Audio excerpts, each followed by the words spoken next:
two, one.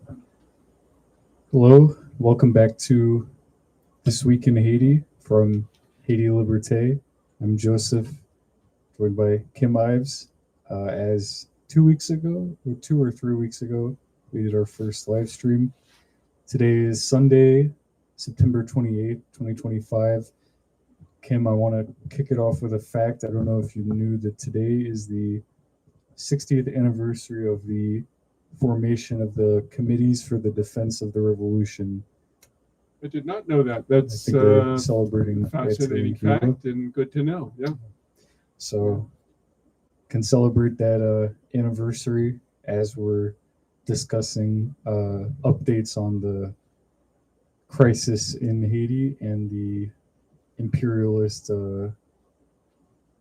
scheming against Haiti, particularly at the UN this week, which is the other big milestone of the time right now. So I think that's where we should start, considering that we're here in New York and it's UN week up in Manhattan. The traffic is very bad because they block off all the roads and everything Right. to allow Well, the that's diplomats security. to come up. And there have been quite a few speeches by the different dignitaries going on. There's the pending resolution proposed by the U.S. for the, as we talked about in our last stream, the Task Force for the Suppression of Gangs, the GSF. So there is also a speech presentation by Henry Wooster. And I think in this one we will do a bit of a biographic deep dive into Henry Wooster, and I know you did that with Tembo Verite as well, but I think it might be worth kind of covering some of those details as Okay. well in English for our observers. So maybe let's paint the picture for those tuning in with the UN meeting this week, with the U.S. Charge d'Affaires making this presentation talking about the need to fight terrorists in Haiti. He used that word in particular. He also called for, I believe the term was force multiplication or force acquisition, which Force generation. force generation. Yeah, I hadn't really heard that one before, but it for putting it in more conventional terms, basically is just rounding up mercenaries, pretty much, whichever countries are want to be put their soldiers in harm's risk for a fruitless mission to serve U.S. empire. They're generating the forces to go and do the U.S. bidding. So yeah, which of these details kind of stands out the most to you? What should those tuning in know at this critical hour with the UN meeting is the most imperative situation right now? Well, I think that people have to realize that this is really the moment of truth. The speech that you refer to, Joseph, is really setting the stage for what will happen probably tomorrow on Monday. They'll make their real push in the Security Council to get this resolution passed. Now, it is Henry T. Wooster, the ambassador of the United States to Haiti, defined the gangs as three different categories of people. He said, one, we have terrorists. Why are they terrorists? Because the U.S. called them terrorists. The same way and the meaninglessness of terrorist label is become so obvious, especially under Trump. I mean, it was obvious also in the Biden and sort of deep state administrations. Not that Trump doesn't also have deep state with him, but the same way we saw al-Jalani, now al-Shara, the president of Syria, who was welcomed at the UN by the U.S., and David Petraeus, who had been the great general who did this so-called surge. And I mean, and the stupidity of just these words they put to things. We're going to do a new strategy, which will be the surge, and they give it a name. And big deal. Okay, you're throwing more troops at the problem. Why all the hype around this term, the surge? Anyway, that was David Petraeus's claim to fame, even though he later became completely infamous for his dereliction and his passing to his mistress these state secrets, which got him fired. But anyway, he gave a very warm thing to this al-Jilani, now al-Shara, and even asking him if he was getting enough sleep and so forth. And this was the terrorist only 8 months ago. He was a terrorist up until, I believe, February of this year, of 2025. So the meaninglessness of terrorist, and this guy was a terrorist, we could say, because he did just horrific crimes against the Syrian people in his jihad on behalf of the empire, and now is kissing up to this genocidal Zionist entity. So anyway, back to Henry Wooster. So he said one category is terrorists. He doesn't specify how or whom they are terrorizing. You are to presume it's the Haitian people, but they are the Haitian people, and they have Haitian people with them.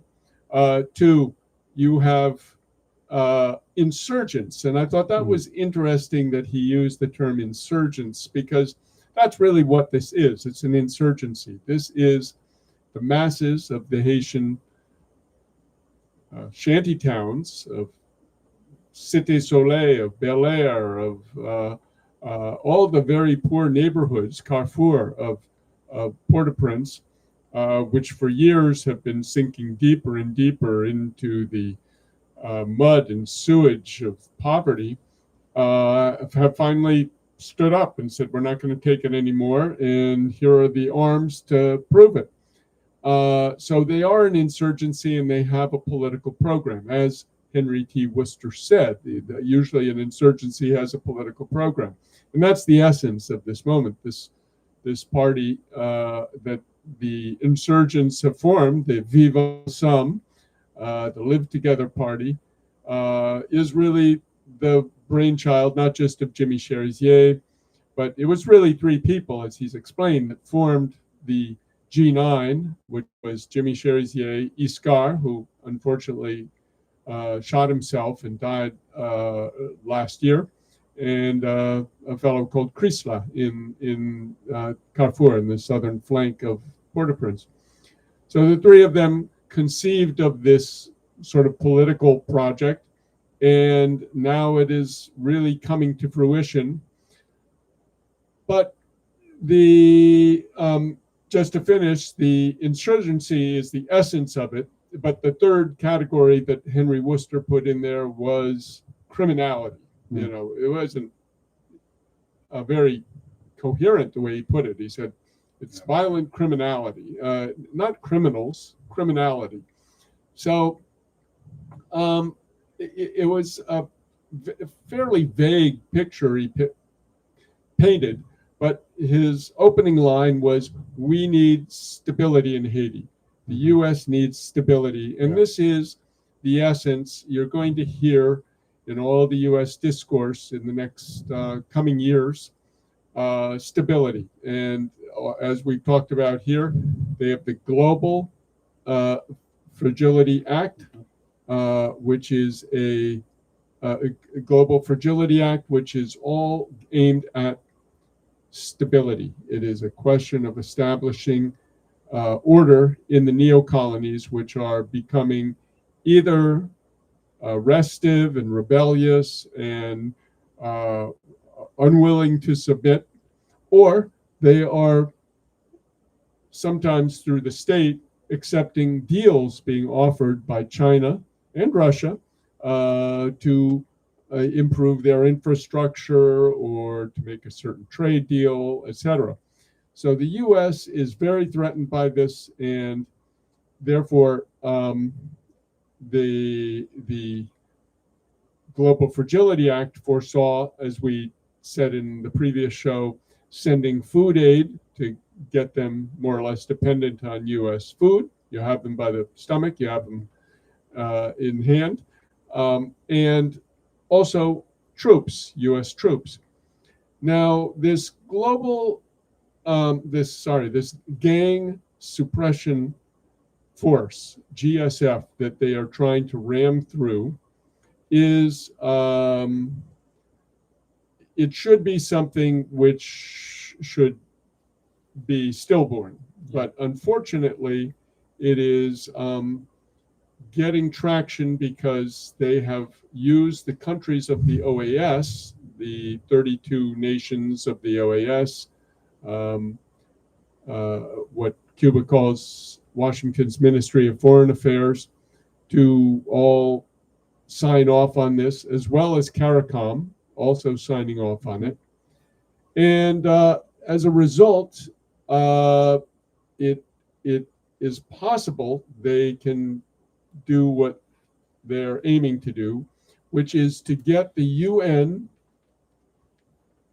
the peacekeeping operations budget, to subsidize the logistics of the war that they're going to wage in Haiti.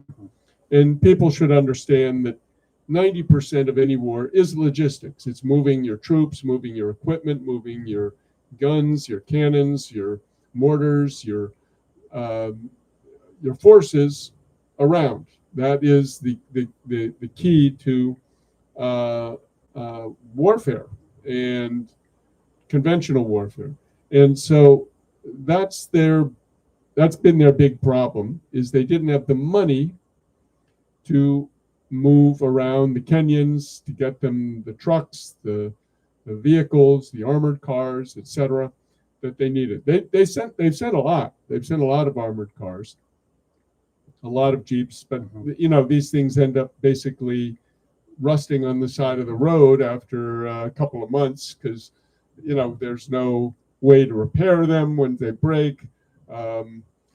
There's all kinds of corruption, and in short, the logistics has been some kind of Achilles heel of the Multinational Security Support Mission, MSS, that they sent beginning in June of 2024. That's when the first troops arrived.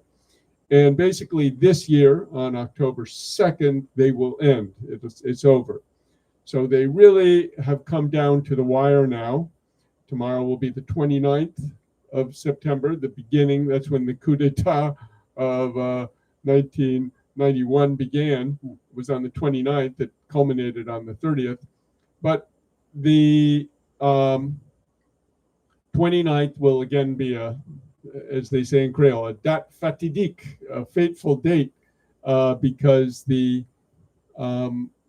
UN Security Council will surely, I think tomorrow, be sitting and deciding on this. Now, will Russia and China veto it? They would like to, I'm sure. They're against it. They certainly won't vote for it. They understand perfectly well what is going on. But in the UN and in diplomacy, you have certain trade-offs that you do.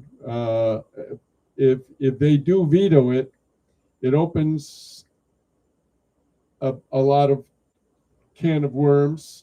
They'll be accused of not caring about the Haitian people. They'll say, oh, look, all these nations of Latin America were for it. And you coming from the Eastern Hemisphere over here to block it, et cetera, et cetera. It doesn't matter that the UN has blocked how many, I think it's 6 now, resolutions for a ceasefire in Gaza. And none of that irony would echo. So both China, who is very prudent and cautious, and I don't think has ever vetoed any resolution, and Russia are going to be in a difficult position to put their foot down, even though they may make a speech against it and try to stop it. Now, it's possible if they could pull a speaker out of their hat who could denounce the intervention and say exactly what this will be, which is a war on the Haitian people. We will see essentially Haiti turned into Gaza with this GSF. You have only to see the cover of this week's newspaper, which, the other one, which has as the headline, Imperialism Kills, and you see the bodies of 5 children there with a mother. This was among the some 15 people who were killed in a very murderous drone attack on the 20th of September, which was the birthday of a leader of an area called Simon-Pelé, which is right sort of between the international airport in Haiti and the old airport, which is now just sort of a big road. And Simon-Pelé was celebrating their leader, the local leader, a member of the Vivre Ensemble, a guy called Stevenson Albert, known as Juma, his birthday. And around 7 p.m., they came in with the first drone, and it blew apart, apparently, little kids who had nothing more than, balloons and dolls, and gifts were being given, etc. This was also, by the way, Jean-Jacques Dessalines' birthday, the founding father of Haiti, so it has certain patriotic implications, the festivities. But in came the drones, and they killed at least 8 kids, and we have the names of 11 people who died, kids and adults, and we're told a total of about 15 people died. We are also have reports that, and it's in the article in the paper, which you can find online in English and French, that the cops stopped a number of people who were being transported to the hospital, and they died from their wounds. And we were also told by or I should say, a journalist named Ralph Laurent, who we spoke to, had a woman from Simon-Pelé tell him that the cops even executed some of the people who were taking people to the hospital. So this was just a terrible massacre, and this is what's in store for the Haitian people if this force arrives, because their whole mission, their whole mandate is not just to, as the current mission, MSS has, its goal is to support the police in fighting the gangs.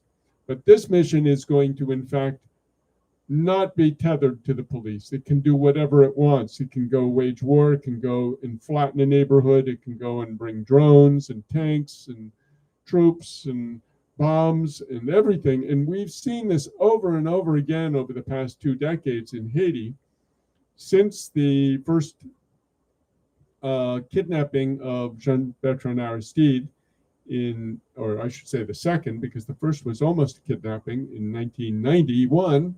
But in 2004, he was in fact kidnapped by a U.S. Navy SEAL team, flown to the Central African Republic, and the slums of Port-au-Prince exploded with so-called gangs. They called them gangs then too, who were doing war with the UN mission that had been deployed in June of that year, the MINUSTAH.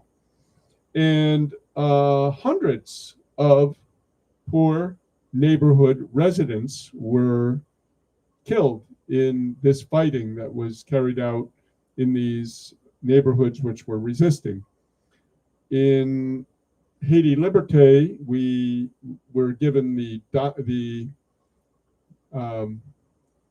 secret cables that WikiLeaks procured in Cablegate, 250,000 cables, and they gave to Haiti Liberté the 2,000 that pertained to Haiti. And we did a number of articles, but 1 or 2 of those articles explain, and people can find that on the website, about how the bourgeoisie was pushing the UN to go bomb, to go machine gun, to go kill in those neighborhoods. And the US ambassador is saying to one of the bourgeois, yeah, but it's pretty closely packed and the houses are flimsy, a lot of collateral damage. He goes, well, that's the way it is. And as one of the bourgeois said, you can't make an omelet without breaking eggs. He's actually in jail right now, a guy called Reginald Boulos in Florida. Something of a sacrificial lamb, but that's another story. The point is that Worcester is basically the front man for this effort that will begin tomorrow, most likely. They'll call for a vote, and I hope that China or Russia will call somebody. They may not have the ability and time. They're both, of course, involved with the General Assembly going on, and the U.S. Has been building for this. And the other key line in Worcester's talk on September 22nd was he said, in the Western Hemisphere, Haiti is the biggest crisis we have. It's not Venezuela, which we see them attacking daily, accusing of drug trafficking and boats blowing them out of the water. It's not Mexico, where they say there are all these gangs who are, sending fentanyl, which is false, and other drugs up into the U.S. and are threatening the U.S. So it's not Mexico, it's not Venezuela, it's not any of the other issues they hold up. It's Haiti. That is their big crisis. And they need to keep Haiti from becoming another Cuba, of becoming another state which is not under U.S. control. That is to break free of its neo-colonial status, which it's been in really since 1915, when the first U.S. Marines landed in Haiti and took control of the country. Well, I was thinking of the words of the Russian ambassador to the UN, Vasily Nebenya. I think at the last UN assembly where you spoke, he was commenting on your speech or the previous article in the paper that talked about the MSS proposal that you spoke against, and Russia's response to it was very important and very worth reading for anybody just listening. It's also worth checking out the full length of what they said. But I think a great part of it was specifically saying that intervention is the root of Haiti's problems. It's not going to be the solution to Haiti's problems. I would like to talk a little bit more about Russia's position on this in particular. I thought Ambassador Nebenya summed that up really well, and kind of how do they see that in the context of U.S. encroachment against Russia as well. Those words were very impactful. So I'd be curious to hear more about him. Well, he spoke very well, and yes, he was pleased with the address that I gave on December 21st, 2022, and you can find that on the Haiti Liberté site as well. But the Russians understand very well how the U.S. uses the UN as its handmaiden to carry out its neo-colony, shall we say, minding or tending to its neo-colonies. Because it used to be that the U.S. had tin horn dictators that it would put in place throughout Latin America. Think Anastasio Somoza or Augusto Pinochet or Batista. They had a lot of very ruthless dictators who were effective in muzzling and keeping the country in line. But they also produced a lot of Che Guevaras, a lot of insurgencies, and the U.S. began to change the paradigm really in the 1970s and say, instead of using these dictators who, one, give us a black eye, two, they're corrupt and they funnel off millions of dollars into Swiss bank accounts, and three, they are increasing the revolutionary uh, disposition of the people in the region. So they said, now we're going to use the International Peacekeeping Force, which is what they're talking about today.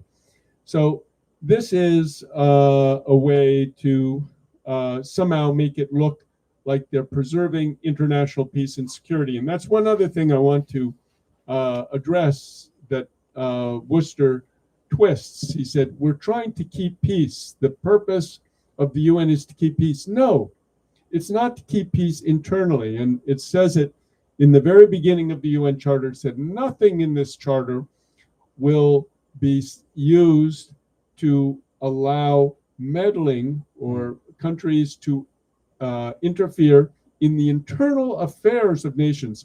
This is a completely internal affair in Haiti. It has nothing to do with any other country. They are not attacking anybody in any way. But the way they're trying to twist it, and the actual words on the UN Charter are to preserve international peace and security. That is fighting between two nations, not within a nation. Now, the Dominicans, who are acting as the bousin or the prostitute of the US in this case, are saying, oh, well, we're invaded by refugees coming from Haiti because they're looking for work or they're fleeing violence or blah, blah, blah. That is not an invasion. That is not international peace and security. You cannot use this as a justification for sending in this murderous force. And they're saying it's going to be a murderous force. They're telling us, they're telegraphing beforehand how murderous this force is going to be. And those pictures, which you can see on the site of Haiti Liberté, are very graphic. These little kids who were just blown to pieces, and mothers and fathers, young men who were just blown to pieces by these drones. And this is exactly what they're going to do, especially troops assembled under U.S. command. And that's one of the questions that came to Worcester in the press conference. He said, who's going to be in charge of these troops? And he sidestepped it. He said they use this euphemisms. He called it's the Standing Committee of Partners, I think it's called. The standing partners, like using these words, standing partners, means anything. It's going to be the U.S. running it with a couple of lackeys, maybe Panama, maybe even Brazil will do it again. Lula may be stupid enough to do that again.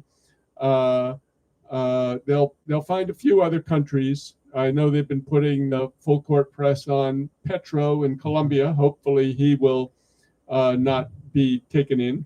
But they'll use all these other troops who have no knowledge whatsoever about Haiti, its culture, its traditions, and even its problems, to carry out these terrible attacks. The same way they put the pressure on the Brazilians in the MINUSTA period to attack the shanty towns. This pressure came from Washington. There was a Brazilian general, I wrote about it for The Guardian in England, about his assassination. We believe, they say he committed suicide. He was sitting in his room, he was dressed in his underwear, he was reading a book, and apparently all of a sudden an urge came upon him to take his life and to shoot himself in the head. Dominican intelligence, then President Leonel Fernandez, told the U.S. Embassy, and that's again in the WikiLeaks documents, that he was not suicidal, and he did not commit suicide. He was shot from on his balcony by a sniper. So this is the kind of pressure the U.S. And we should also say, yes, a lot of these countries are lackeys and they'll go along and they don't know any better. But I think the Trump administration is also using strong arm tactics, tariffs. If you don't do this, you're getting a 70% tariff on your stuff.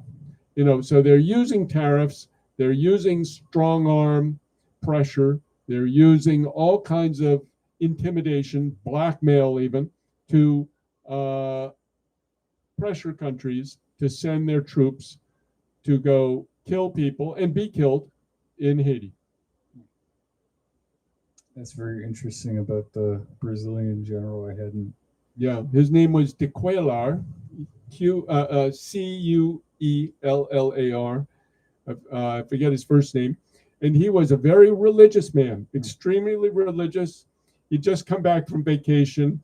The odds that this guy committed suicide are absolutely nil. And, but, they had to cover it up.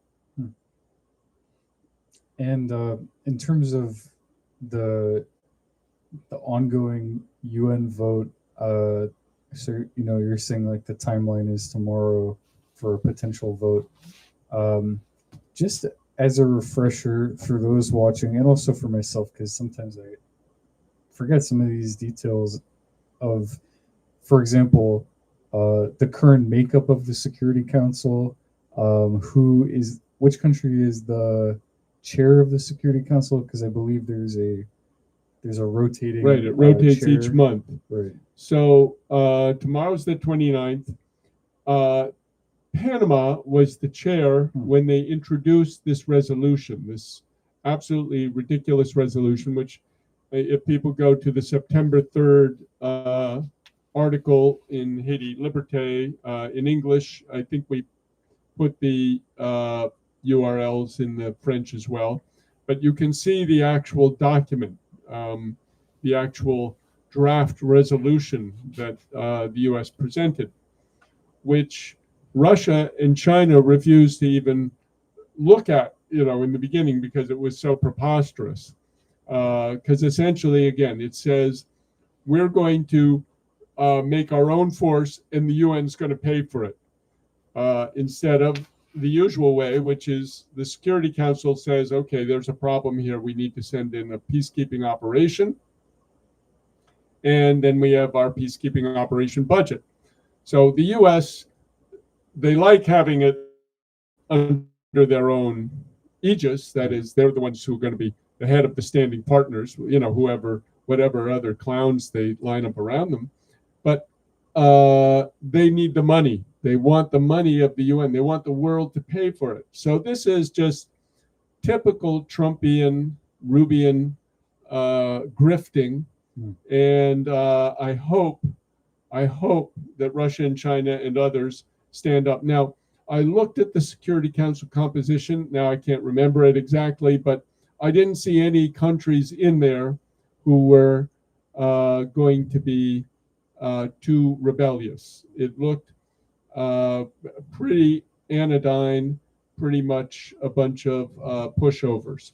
So the U.S., through its bribery and bullying, may well be able to get a majority of the countries to vote for this, and Russia and China will either abstain or hopefully veto. Yeah, I was, and I'm sure people listening have seen some of the speeches of the different leaders, such as from Burkina Faso, from Mali, from Niger in particular. There was a speech from the president of South Africa, Ramaphosa, talked about, accused Israel of apartheid. But so a lot of the speeches, Petro from Colombia as well. Yeah, he had a very strong speech. Yeah, they're very much rhetorically quite forceful.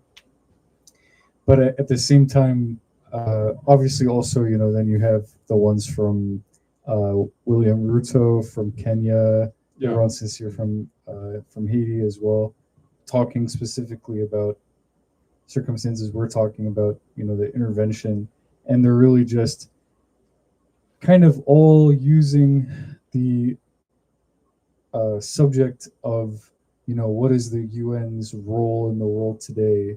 And they're all kind of, whereas the countries that have, that are anti-imperialist are using that floor to actually call out or indict the imperialist nations, to whatever limited extent you can use the UN. I mean, it's in New York City, so Yeah. but the ones from U.S. aligned neocolonial states and comprador states are very much using the rhetoric, even of solidarity. Ruto was using the word Right. solidarity. Yeah, we're doing it over with and over again. Pan-African solidarity. Yeah. That is his.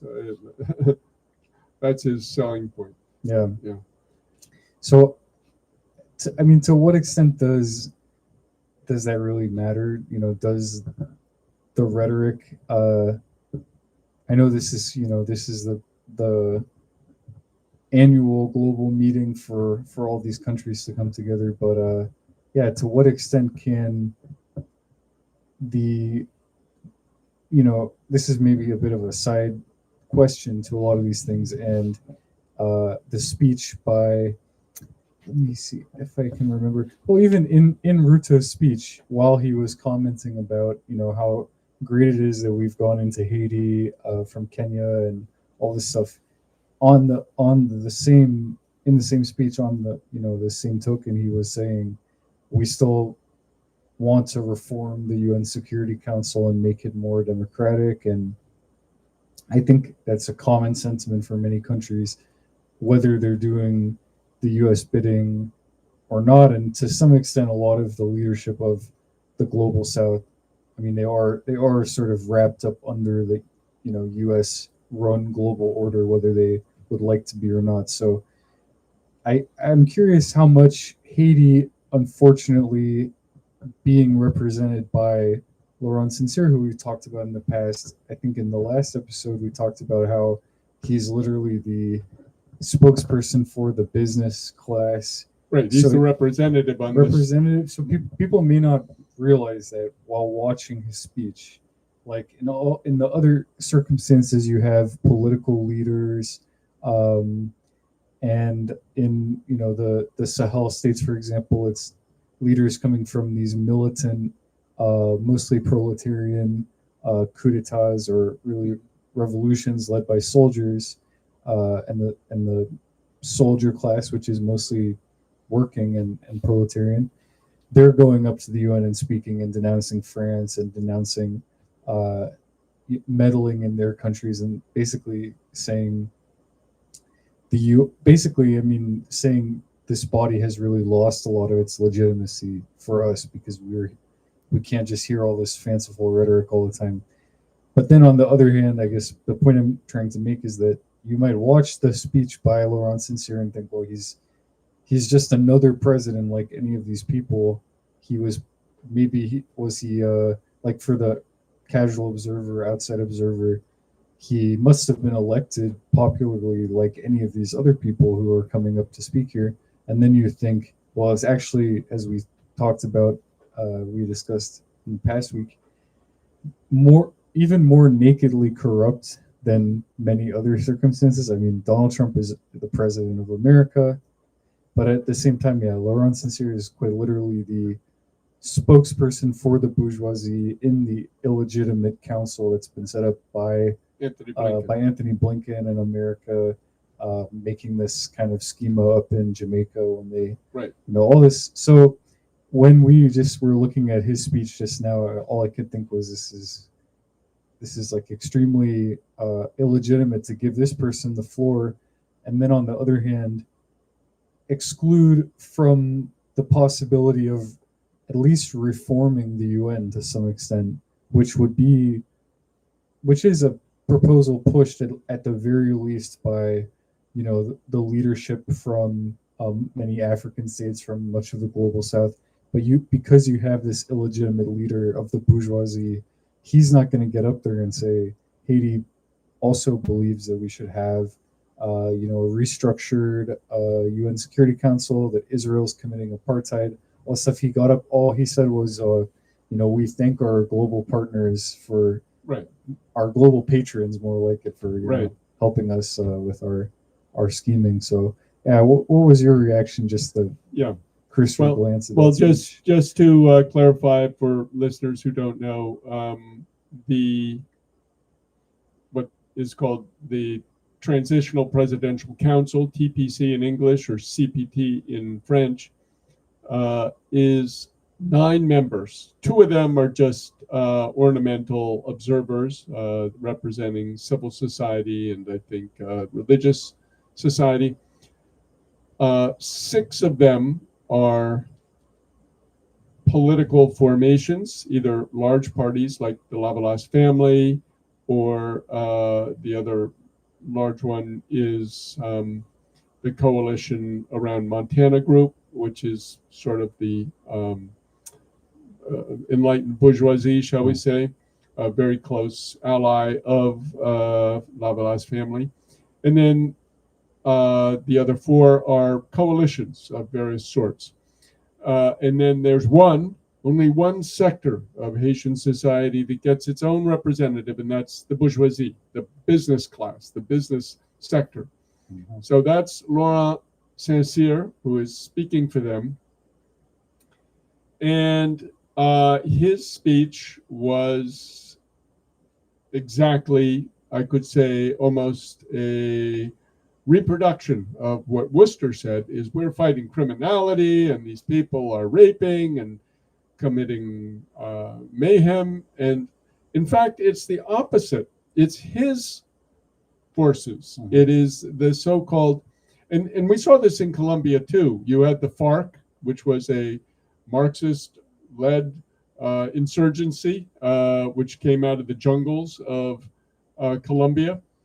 And what the bourgeoisie did, along with the government, was make these paramilitary groups to fight back with them. And so a lot of the fighting with the FARC wasn't done by the army itself or the police itself. It was done by these paramilitary groups. And that's exactly what they've done in Haiti. They've made what's called the brigadier. And these people are murderous. If you come from the wrong neighborhood, or you have some tattoos, or you have dreads or something, they'll kill you. They'll not just kill you, they'll dismember you, chop off your head, burn your body. It's terrible. That is the terrorism that's going on in Haiti. People are locked down in their neighborhoods. And they had a huge, giant demonstration. You can read about it in the Haiti Liberté in July in the area of Carrefour, the southern end of Port-au-Prince. Tens of thousands of people turned out to this, and they said, listen, we're doing okay here. Everything's nice in our neighborhood because that's under Crisla. They keep the peace and everything's working and functioning. But we can't go anywhere because of these terrible these terrible brigadier who will kill you. And this is the irony. This is who Laurent Saint-Cyr represents, the real forces of terror. And the UN itself did a report that came out on August 1st, which said in April, May, and June, 76% of the innocent civilians killed in Haiti were killed by the police, the army, the brigadier, or the drones, which are flown by a mercenary group run by Eric Prince, who is hired by the government. So 3/4 of the people killed, and these people are not the so-called gang or armed neighborhood groups, as we call them, leaders. This is just poor people, merchants, people going about their business, people on a bus, people walking to get some water. That's who's being killed by these government forces. So he's trying to present, just like Worcester did, that we need these troops, we need these support, we need these groups to fight criminality and to fight lawlessness. Well, the lawlessness is right there, and he's lawless. Nobody put him in power. Anthony Blinken, a foreign secretary of state, was the one who basically put him in power. So this is just a comedy if it weren't so serious. And, I'll never forget on the 50th anniversary of the UN, 1995, Fidel Castro came to the UN. And I was covering the UN. I was there for Haiti Progrès at the time with my press badge and going around. And I kept looking at the monitors. And I noticed that, they'd be showing this leader and that leader, but they kept cutting to Fidel. They kept cutting to Fidel many, many times. And I said, that's indicative of something. Somebody there sees this guy as a real leader. And I'll never forget his opening line was a great speech, very short. And he said, this organization, this is in his address to the General Assembly on the 50th anniversary. 50 years ago, this organization was founded because there was a war which killed 10 million people. Last year alone, 20 million people died from hunger and curable diseases. What progress have we made? And, that laid it out right there. It was silence in the room, just complete. People were just hit by a 2x4 across the head with that. And he went on to explain it. And so, yes, the UN has been a tool of the U.S., really, through its control of the Security Council for this past 90 years. And now it's changing. As the New York Times, which I was reading this morning, all they can do is talk about how China is the one who's now seems to be the one leading. Trump is pulling back. Trump is not stepping up, and it's China who's stepping up. And so there's great alarm in the U.S. ruling circles that they are losing control of their own institutions, like the United Nations. So again, tomorrow this is going to be a real test. Tomorrow, or it may be on Tuesday, that this will come up before the Security Council, and the U.S. is going to push hard. Now, I should have looked to see who is the president. It's not that the president has that much, the president of the Security Council. It's not like they have that much power, but there is some power because they can recognize so and so to speak, and etc. They are the chair of the meeting. And there has been a movement at the UN for decades now to democratize it. People say, why isn't India on this? Why doesn't it have a permanent seat? Why doesn't Brazil have a permanent seat? Why doesn't Germany have a permanent seat, or Japan? So there are many countries who have proposed themselves or been proposed to be part of the permanent seats, which now, to remind listeners, are just the US, France, England, China, Russia. And I think that what we're seeing really is a shift in this walkout on Netanyahu was really a sign of what's happening. That is, the world in a lot of ways is rebelling against not just the Israeli atrocities, but the Trump absurdities. And hopefully, somehow that can keep terrible forces like this GSF from being deployed. It's unfortunate, and I can say you were asking, do the words matter? Yes, they do.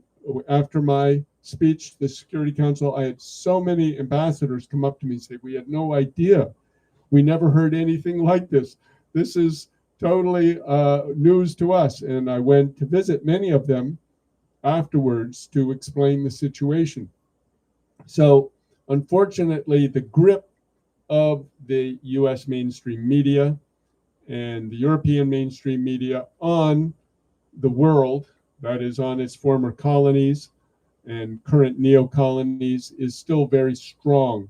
And it's only gradually that a counter narrative through some of the big agencies like RT or the Chinese agencies or Venezuelan, Telesur, and so forth, have been able to claw back, and through independent operations like Haiti Liberté, which is not answerable to these forces. So, yeah, the words have impact, and hopefully people will see through Laurent Saint-Cyr's totally hypocritical and false narrative that this force is needed to protect against lawlessness and criminality.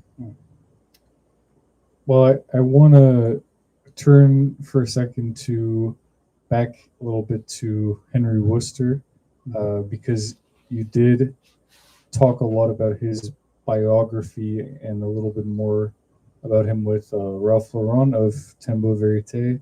Mhm. But I want to also get that in an English presentation as well for uh, contextualizing who this figure is. So the cover article from last week's paper called him the governor of Haiti, which is in line with what you're saying, the Cuban analysis of the OAS, for example, as these kind of appointed archdukes or, the viceroys of the colonies. Yeah. But can you talk a little bit more about him? I mean, I thought his presentation, when watching it and actually hearing his voice and seeing him, he seemed remarkably, inarticulate and a little bit incoherent, kind of all over the place in his analysis.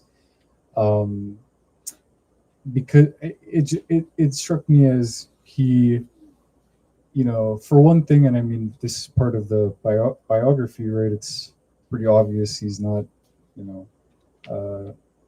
I mean, why is he the appointed ambassador to Haiti, for example? What expertise does he have?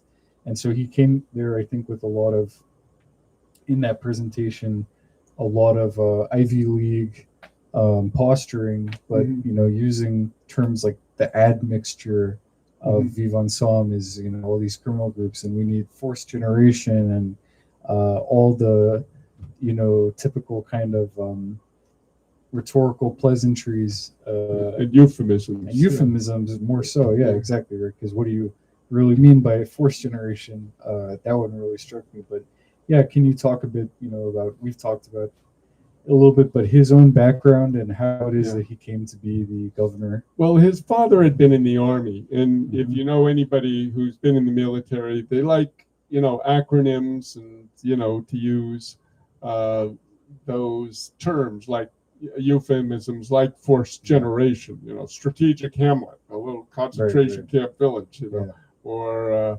there's all sorts of ways we can talk about things to neuter the bad feelings that the words would generate. So he is, I think, a guy who's senior enough and has been in enough high positions. He was a former ambassador to Jordan. As I said, his father was a trainer of the Shah of Iran's army for the U.S. military, U.S. Army. So that's why he has Iranian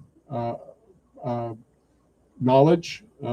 And he also was briefly in the Maghreb, meaning he had to deal with the Sahel states. So to me, they said this guy would be a good fit because he's had to be kind of pushing back and seeing how to fight against Niger, Mali, and Burkina Faso, who now form the AES, the Alliance des États de Sahel, who in some ways are similar to Haiti, because what's happening in Haiti is similar to the Sahel. And as people may know, I've said it before, maybe on this podcast as well. Jimmy Cherizier used to have the picture of Ibrahim Traore on his WhatsApp profile. So, this is the kind of leader, and Jimmy Cherizier, as people know, is a former soldier, a policeman, of which we could call a form of soldier. And interestingly, in his talk, Worcester was saying the same thing. He said, we're talking about troops. He said, I know policemen, we'll take policemen, but basically we're talking about troops.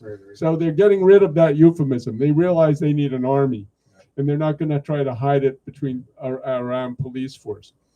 They did this with MINUSTA, went from 2004 to 2017. And for 2 years, from 2018 and 19, they had another force, kind of a wind down force called the Minijust. And they were saying, yeah, this is just police. It's no more armies. It's just police. So, the distinction between the type of uniform, if you're wearing a blue or a green uniform, whether, you still have a gun, you're still basically wearing a helmet and using all the military apparatus. So, all of that to say that Worcester himself, I think, is in a tough spot. They can't speak clearly about what they're trying to do with this office that they call the UN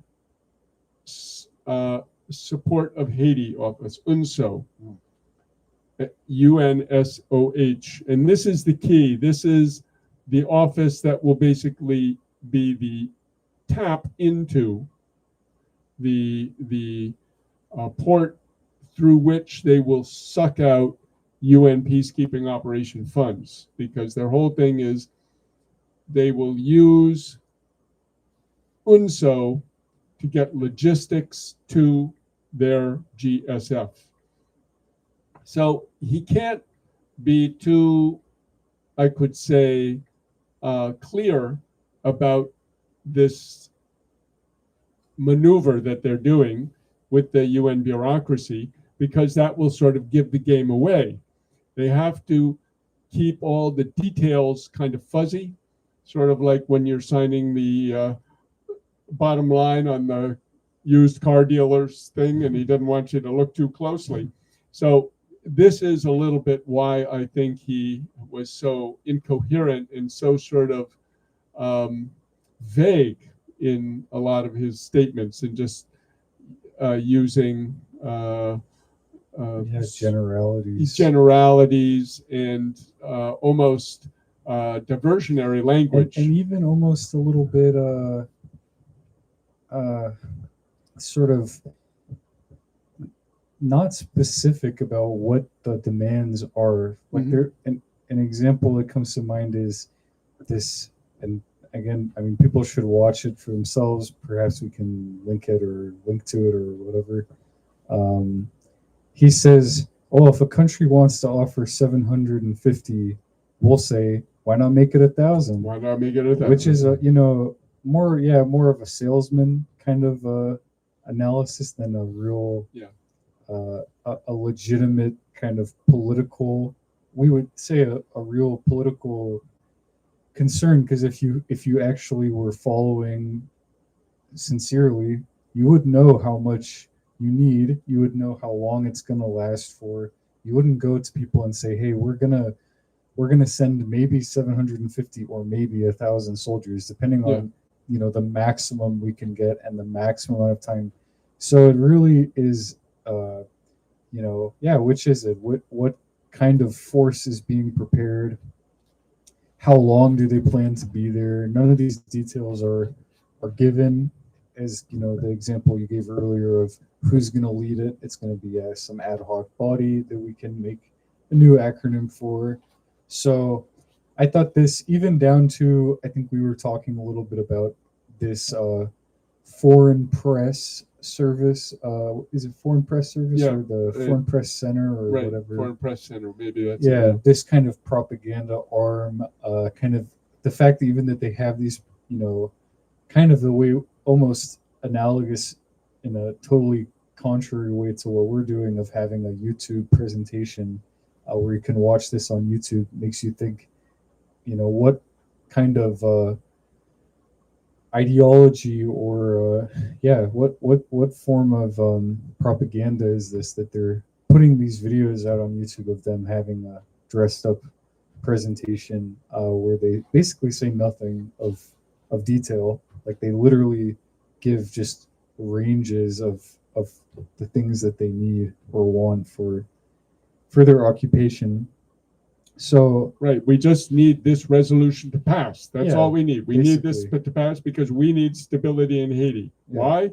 Because we need it. Yeah. That's right, it was which it. is catch 22 Yeah, right. or 1984, whatever example you want to have of the on the fly logic, which to again contrast that with the example I gave earlier with the Russian ambassador Nabenya, where he just says and as you said in your UN presentation, there's a very specific part of Haiti's constitution that says there shall be no foreign troops on Haitian soil. That Clause dates back to 241. 1804. Yeah, Yeah. -2, I think. Yeah. So I think I just find it interesting that there can be that it can be acceptable already with the rhetorical devices of chaos and chaos, Lawlessness. lawlessness, and that the proposed solution to that is just kind of like, how many times did Laurent Sincere use the word peace just in the you were scrolling through it at high speed, and it's peace, peace, peace, peace, peace. It's kind of like totally desensitizing us to the actual meaning of the word. So Right. Well, yeah, and to me, in the end, it will be great when the nations of the world can link the crimes of Israel and Gaza directly to the U.S. and see that at this point we should not only give Israel no quarter, we should give the U.S. no quarter. And if you see the U.S. pushing for an intervention in Haiti, you better think twice before you buy that package. Well, many people, I think, are aware of that, but what's frustrating is that while they don't condone foreign intervention, they don't necessarily understand on the other hand, which is that what's the term I'm looking for? The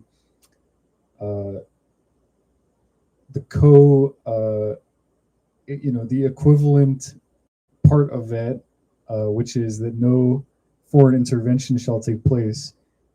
Coalite, is that the word I'm thinking of? The corollary? The corollary. Okay. Yeah, the corollary, exactly. The corollary to that, in my mind, is no foreign intervention can solve these problems. Therefore, only endogenous solutions can solve these problems. That is kind of so I think it's strange that people don't fully realize, yes, the U.S. is behind this. Yes, this is part of the ongoing foreign intervention and imperialism. But you can't fight imperialism if you finally recognize what it is without some revolution in the country, which is what's happening. And many people are a bit, we condemn both, kind of like with, they say with Russia, like neither Moscow nor Washington. But at a certain point, with respect to Haiti, there is a endogenous answer to a lot of these problems that has been developing over time. Endogenous and indigenous. No, the essence of the language of the UN Charter is self-determination. That has meaning. That's not just a slogan. It means nations decide their own path. The peoples decide it. That means let the Haitians sort it out. If the poor are rising up and are armed and are fighting against their bourgeoisie and against foreign domination, they have a right to do that. And this is not something that threatens international peace and security. It may threaten U.S. investments and U.S. geostrategic interests because Haiti sits between Cuba on the one hand and shares the island of Hispaniola with the Dominican Republic.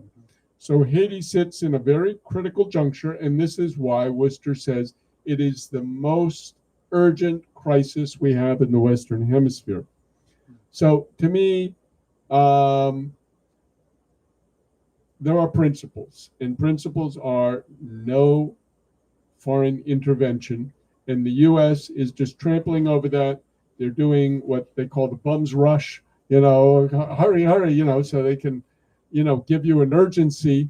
No, Haiti has been in a bad shape for decades, and this question of forcing it through the Security Council, trying to ram it through with a hastily written, poorly argued proposed resolution, which again, people can go read it word for word on the Haiti Liberté website. I think we're the only one that's reproduced it. And you will see just how we did the analysis of it, our own. It was minimal. We could have gone much more in depth. But if you read through that document, you will see just how sneaky and duplicitous it is, because essentially they are talking about siphoning off UN peacekeeping funds, what they call the trust funds, and Worcester talked about it, but in a very oblique and opaque way. He didn't explain that, listen, we're trying to tap into those funds because we're sick and tired of paying for it. And he said, we paid over $1 billion so far. $1 billion to support this force, which has done nothing and has been a total failure. And now they're just saying, okay. And, it's interesting, Chiang Kai-shek, when he was going after the communists who were the Mao Zedong and the Soviets, the Chinese Soviets that were set up in the northwest of China, they had many different invasions, but there were basically three big ones. The first one had 100,000 troops that they sent. The second one had 200,000, and the last one had 500,000, and each one was repelled and didn't work. So just like David Petraeus's stupid surge, throw more troops at it. Troops aren't going to solve this problem. Just putting the numbers, you can come with more lethal bombs. You can start to wipe out neighborhoods, do like the Israelis are doing, or Israelis in the U.S. are doing in Gaza, but you're just going to create more resistance. You're going to create more people who hate you and are going to fight you.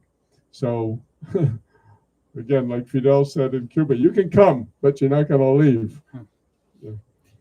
Well, I do just because of the time we have, and I think there's so much more to discuss about this, but perhaps we can next weekend we can give the updates from what happened throughout the course of this next week, more so on this. Before we conclude, I did want to look through some of the other articles, and I liked, perhaps this is, I can just say it more on a positive note. There was the article this week about the young model who is in the Haitian community, and I mean, perhaps we could interview the author of the article to talk a little bit more about that. But I thought that was maybe a good kind of a closing note, was to focus on something a little more upbeat, a little bit more upbeat, and we can just. Well, people should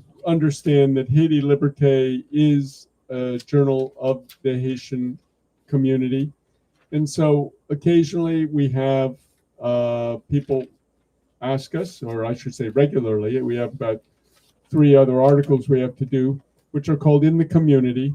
And one was the grandmother of this young 13-year-old model, Naya, I believe is her name. Yep. Naya Jean-Pierre. Naya Jean-Pierre, who is out, doing the modeling thing. And we had one of our correspondents, Moise Lina Jean-Louis, who is herself something of a model. She was Miss Haiti for 2021, I believe, in one of the Miss Haiti contests.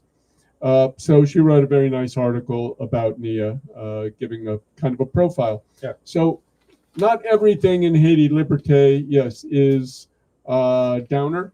And, none of it is a downer, only because it is all about the revolution. Well, what I mean, in the sense that it is gets your blood pressure up. Some of it is, and we hope to have a profile shortly of another establishment in the Haitian community. Hopefully, I'll get to that this weekend. I think I have to do it, or maybe I'll impress Joseph Mullen into service if possible. Yeah. I think I guess that is an important point to close on, because you can feel a little bit cynical while observing the UN, and there's so much power politicking, and it's very Machiavellian. A lot of it relies on behind closed doors, and even when you were discussing the trading of veto, the trading off of diplomatic actions for one another, turning it almost into a cost benefit analysis, and a kind of in the world run under the U.S. imperialist schema, countries have to really calculate and count their currency, their diplomatic currency, which is very much a product of almost like Otto von Bismarck or some kind of old system of politics. Right. It just shows the contentious nature of our planet, not the cooperative nature. Absolutely. Yes. Yeah. And on the other hand, then, at least from where we are, where we're talking about Haiti, but at least we are part of Little Haiti in Brooklyn, and it's kind of all taking place here. We're under the shadow, literally, of the UN building and all this, deciding the fate of the world. But you still see people, living their lives and trying to, run businesses and support themselves, and have some forms of sovereignty at least in their daily lives. So I thought that article was a really good example of that. And again, not to say that it is in any way disconnected from all of these other events. It's all very much hand in hand. But yeah, I think anything else you would like to discuss? No, just again, anybody who does see this, and we know it's new, we have to build our audience, but we'll try to come out every Sunday. I thought the interview that you did with Kervins Louisette last week was excellent. He's an upcoming, also in his 20s, young intellectual, and we appreciate your internationalism, Joseph Mullen, for coming and engaging in the Haitian struggle and helping us get this podcast going. We hope we've been talking with Berthany Dupont about getting a Creole version of this. Of course, there are so many Creole podcasts, so we're trying to fill a little niche here of English language for those. But again, you may be any nationality,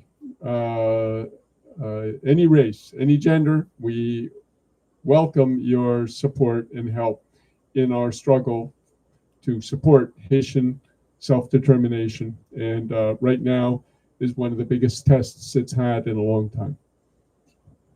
Absolutely. Well, yeah. Then we'll be back next Sunday. And thank you for tuning in. And the revolution The revolution The struggle continues. As we continues. say. Yeah. The struggle continues, as our WBAI show used to say. Yeah. Yes. Okay. Okay.